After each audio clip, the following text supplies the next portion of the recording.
7:42, and we're talking affordability in Vancouver when it comes to housing.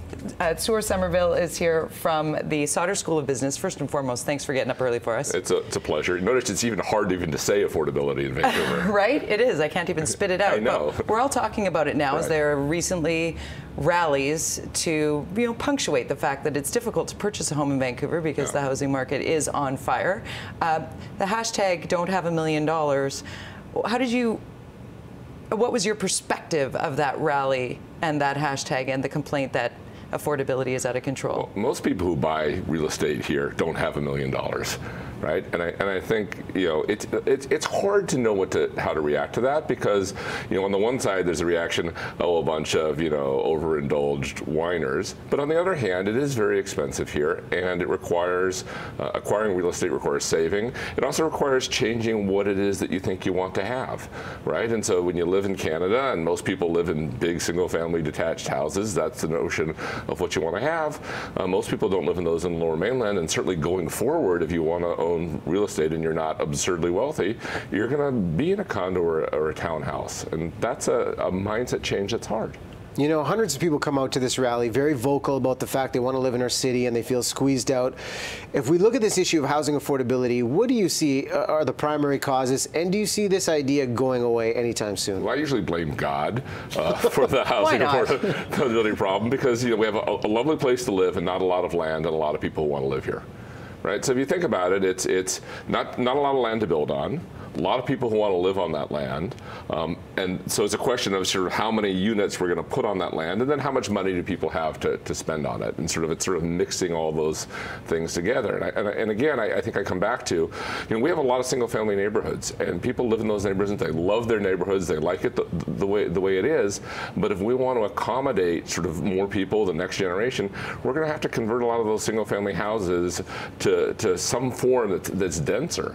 So basically, you're saying right now the affordability issue is supply and demand based more than it is foreign ownership driving up prices. Yeah, foreign ownership is a funny thing in terms of what does that mean, right? If it means some shadowy billionaire in Russia owning a place here that they never come to, that's really not much of the story, whether or not that person's in Beijing or Moscow or Lima or Los Angeles, right? That's not a big part of it.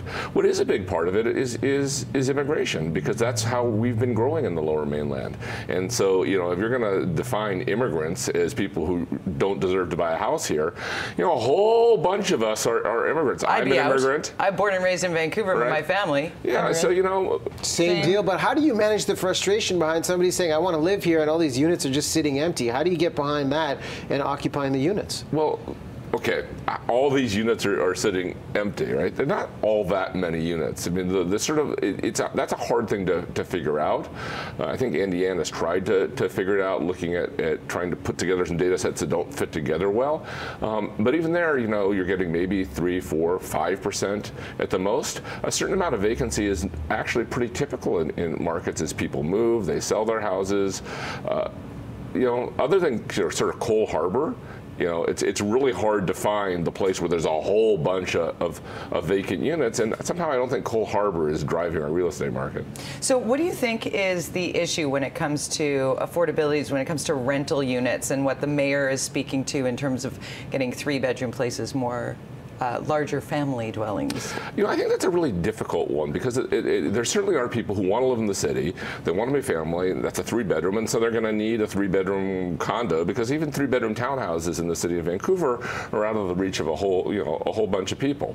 The problem is, and developers will tell you this, is that a lot of 3-bedroom condos don't end up selling to the people that you think they're going to sell to, because the person says, okay, wait a minute, I'm going to spend $800,000 on a 3-bedroom condo in the city. Wait, I could get a really nice townhouse in North Van for that.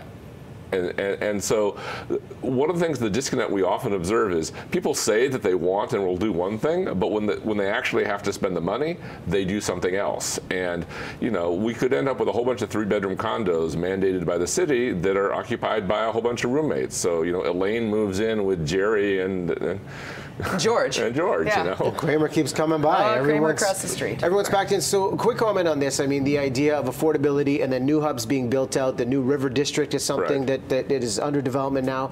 Do you see this as we have downtown Vancouver now, but there's going to be separate hubs with the affordability issue? Oh, I think so. You know, a lot of people say, well, I love Vancouver. I mean, one of the neat things about cities is neighborhoods and things can change, and you can get development and cool, funky things happening elsewhere. I mean, you know, if we use New York City as an example, you know, at one time Williamsburg was no place anyone would want to live, and now it's like hipster central, right? Things change, and I think one of the things that you'd see here is a lot of things that may attract people to the city of Vancouver can start to emerge in other places within the metropolitan area.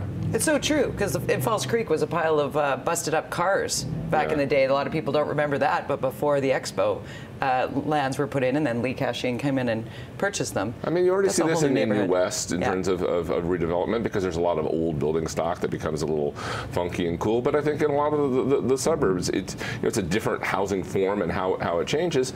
But you can put cool stuff a whole bunch of places. Sure. Well, great insight, Tsur. Thanks for coming by and shedding some light on this topic. I'm sure it's one we will be talking about for many weeks, probably years to come.